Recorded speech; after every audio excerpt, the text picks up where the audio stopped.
Hi there. Today I'll be presenting my grand rounds on patellar subluxation, and this is for age 301-01 research and athletic training. My clinical site this semester is University of West Alabama, and my sport that I was assigned to is volleyball. This is also what my athlete is competing in at the moment. Some patient history. She is a female. She's Brazilian ethnicity. She's 23 years old. She's a collegiate volleyball athlete. She's a junior. This injury is affecting her left knee. She has a history with ACL and meniscus tears in her right knee as well. She has had previously 2 surgeries, and she is still recuperating from those surgeries. When she is competing, she says she feels unstable while competing.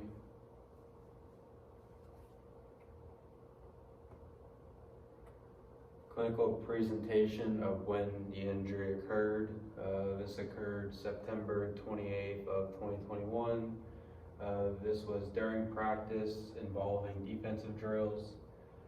So what happened was she was going up for to hit a volleyball, and her teammate ended up falling into her knee with valgus force.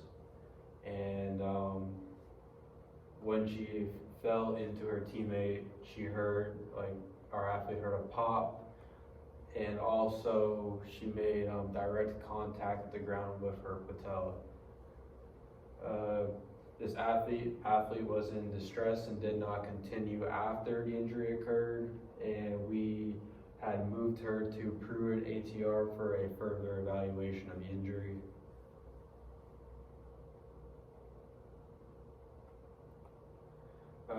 Some physical exam findings when we were evaluating her post-injury.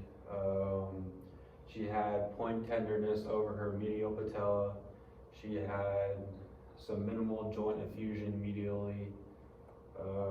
She has had painful range of motion with knee flexion and extension, and when injury occurred, her pain scale was 8 out of 10.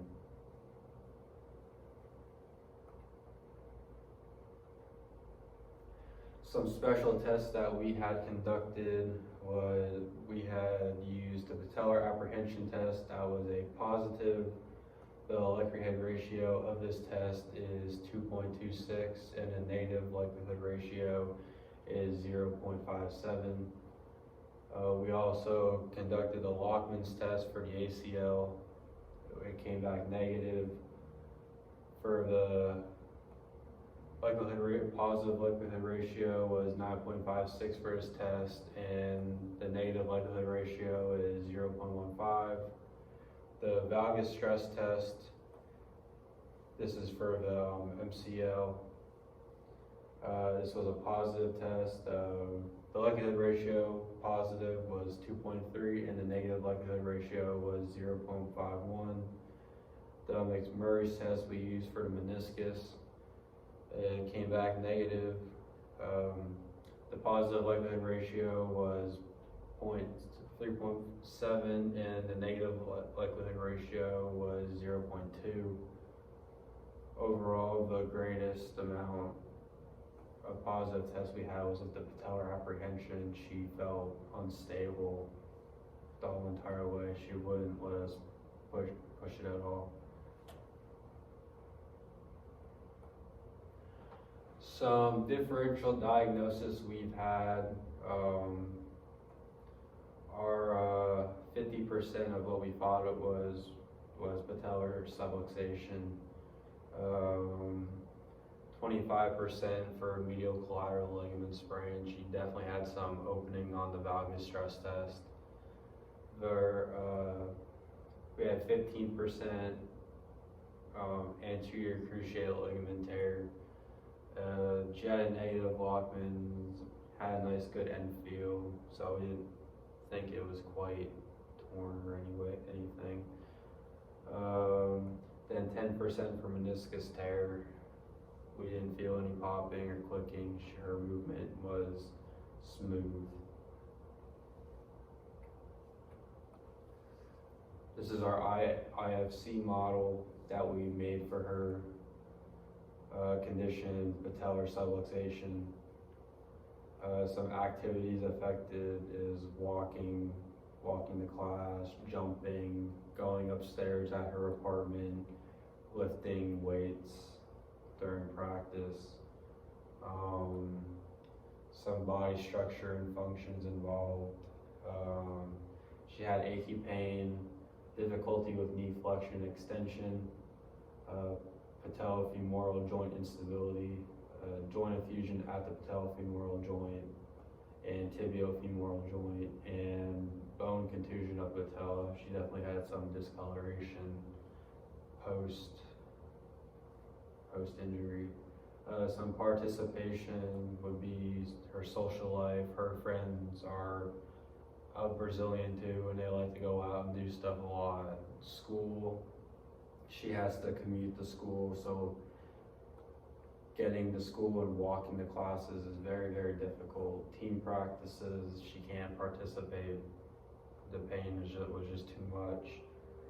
Some environmental factors living off campus. Her dominant language is Portuguese.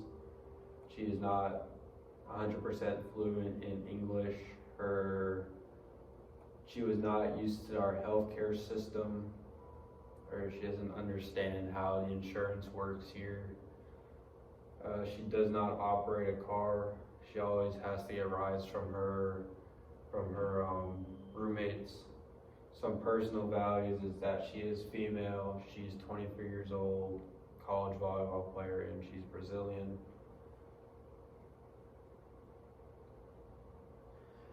Some relevant diagnostic tests that we conducted x-rays in the clinic afterwards, and they came up negative. We also conducted ultrasound. We looked at the MCL, ACL, PCL, LCL. Everything was intact. We could have used an MRI, but we didn't prescribe her any further imaging after the radiographs and ultrasound. Everything came back negative. Everything was fine structural wise.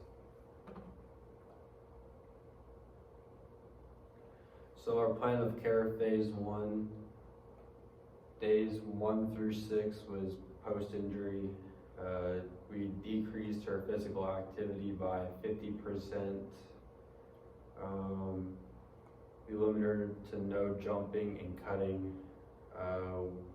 We used game ready for therapeutic modality. We want to use intermittent compression with cryotherapy to reduce pain and remove any inflammation from the area and also swelling. Our rehab focus was to reduce swelling at the knee, increase her range of motion, and do some light stretching just to move fluids.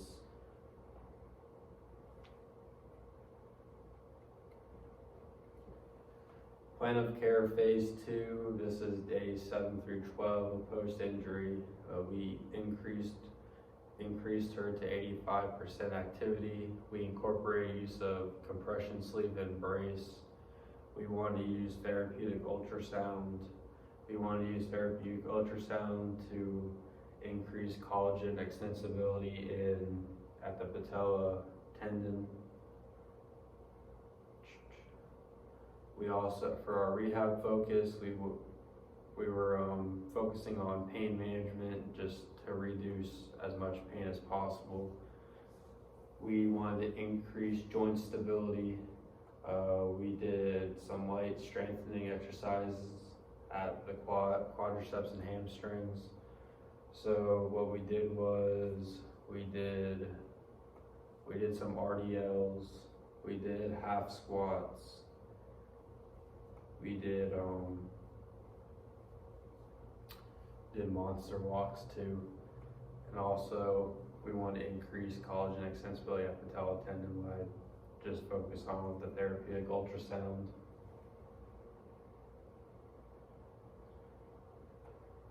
Plan of care phase 3, this was days 13 through 18 post-injury. We increased her activity back to 100% at practice. We incorporated full speed with jumping and cutting at practice, continue to wear knee brace. We focused on electrical stimulation as a therapeutic modality to reduce pain symptoms and to clear up any muscular dysfunction. Our rehab focus this week was to return to full play. We did heavy strengthening exercises to improve muscular control and stability. We did full squats. We incorporated TheraBand workouts. We did weighted RDLs, and also our next focus was full reduction of pain.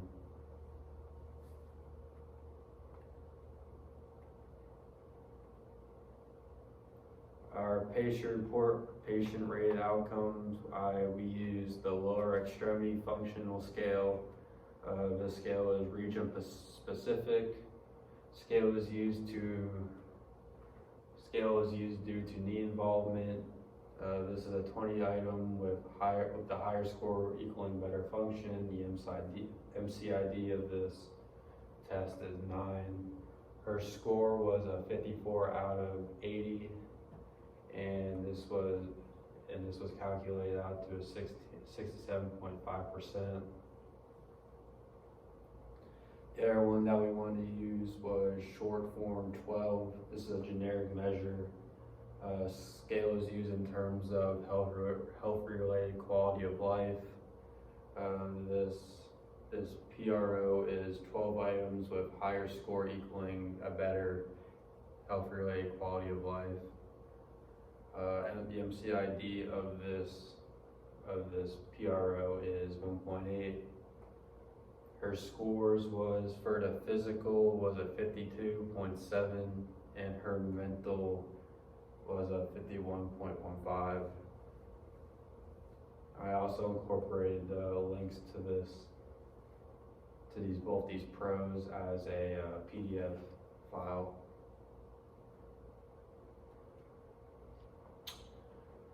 The timeline, our original plan was to have her back by October 4th for a game versus Mississippi College, but was still feeling unstable in her left knee. Our athlete came in for treatment a total of 6 times.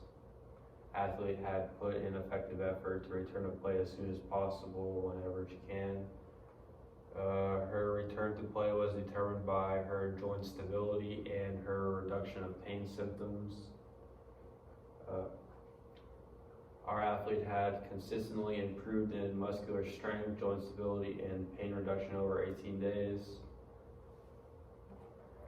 What was important to notice is that right at the end at about day 18, she suffered a concussion, and it completely set her back, but treatment-wise. She eventually did return to play about early November. Some interprofessional collaboration. I talked to the coaching staff. I had to let her know of her signs and symptoms. We also talked about her plan of care and when our coach thought that she should be back by, and we updated her on how our athlete was progressing through treatment. We had talked to her family physician. Her family physician is based out of Brazil. We had sent over our x-rays and ultrasound imaging so that they can look over and determine anything else they wanted to say or comment on, or anything else they want us to do. After that, her physician gave us a good clearance of letting her return to play based on what we thought when her return to play should be. My reflection, I could have influenced my athlete to come into treatment more or adjust to her schedule. Obviously, like, she had class and more stuff to do. Our athlete did not heal as anticipated during the time frame. I learned how an athlete can cope with being injured, how certain athletes deal with it, as with their stress, if they're feeling anxious, if they're feeling down about not playing.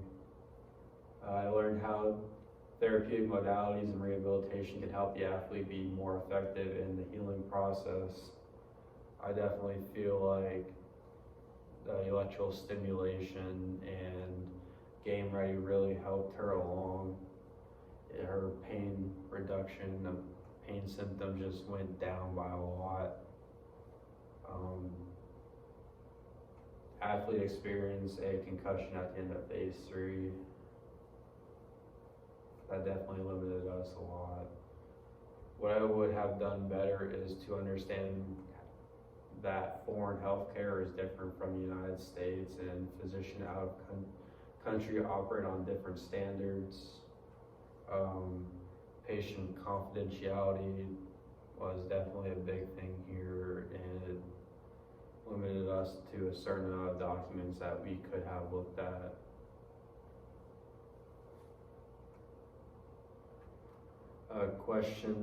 Some questions I thought that anyone might have asked tonight was about rehabilitation and treatment.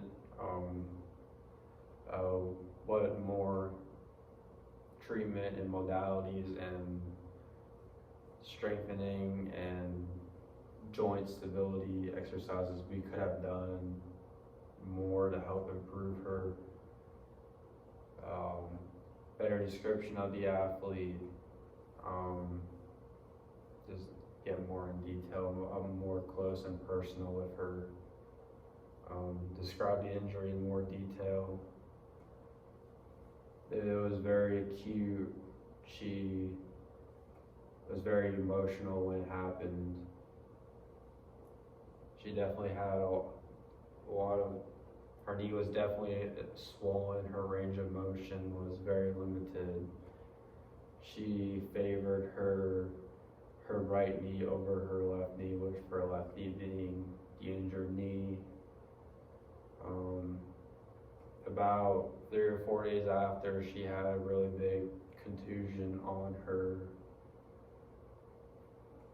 medial of her knee. Diagnostic testing, what we saw a lot of inflammation. There was no fractures, there was no torn ligaments or tendons or any structures out of place, no deformities, everything looked fine. How could the Patella subluxation be prevented? When during practice she was not wearing her knee pad on her left leg appropriately. I feel like that if it was wearing appropriately, it could have saved her from this injury. Her wearing a compression sleeve or brace would help with her joint instability problem. Also just doing more strengthening exercises when she's at home, doing some squats, some RDLs, some knee extensions could help influence better joint stability and strength. I'd like to thank you for taking the time to listen to my grand rounds, and I hope you have a very nice day.